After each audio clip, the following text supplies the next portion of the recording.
ടോയ്ലറ്റിലെ waste water ഒഴികെ വീട്ടിലെ ബാക്കി ഉപയോഗശേഷം വരുന്ന ജലത്തിനെ ശുദ്ധീകരിച്ച് പുനരുപയോഗിക്കുന്ന സംവിധാനത്തെ പറയുന്ന പേരാണ് ഗ്രേ വാട്ടർ ഹാർവെസ്റ്റിംഗ് സിസ്റ്റം.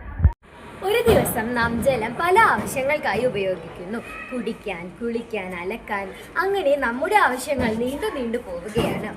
ഒരു സാധാരണ കുടുംബം ആഴ്ചയിൽ ഉപയോഗിക്കുന്ന വെള്ളത്തിൻ്റെ തോത് അവരുടെ ശീലങ്ങൾക്കനുസരിച്ച് വ്യത്യാസപ്പെട്ടിരിക്കാം. എന്നാലും ഏകദേശം 150 മുതൽ 300 ലിറ്റർ വരെ വെള്ളം ചിലവാക്കുന്നതായി കണക്കാക്കപ്പെടുന്നു. ജലസംരക്ഷണത്തിനായി ഇന്ന് കിണർ റീചാർജിംഗ്, മഴക്കുഴി നിർമ്മാണം തുടങ്ങിയ പല മാർഗങ്ങളും നമ്മൾ സ്വീകരിക്കുന്നുണ്ട്.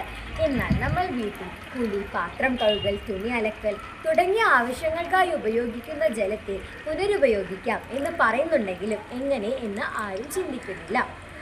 ടോയ്ലറ്റിൽ നിന്നുള്ള മലിനജലം ഒഴികെ മറ്റ് ഉപയോഗശേഷം വരുന്ന വെള്ളങ്ങളെയെല്ലാം ഒരു മെയിൻ പൈപ്പിലേക്ക് കൊണ്ടുവരുന്നു. ആ പൈപ്പിൽ നിന്ന് വെള്ളം ആദ്യം കളക്ഷൻ പോയിന്റിലേക്കാണ് വരുന്നത്. പിന്നീട് ഫിൽറ്ററിലൂടെ വെള്ളം ശുദ്ധീകരിച്ച് കടന്നു പോകുന്നു. പിന്നീട് ഡ്രിപ്പ് ഇറിഗേഷൻ രീതിയിലൂടെ വെള്ളം കൃഷി ആവശ്യങ്ങൾക്കായി ഉപയോഗിക്കാം.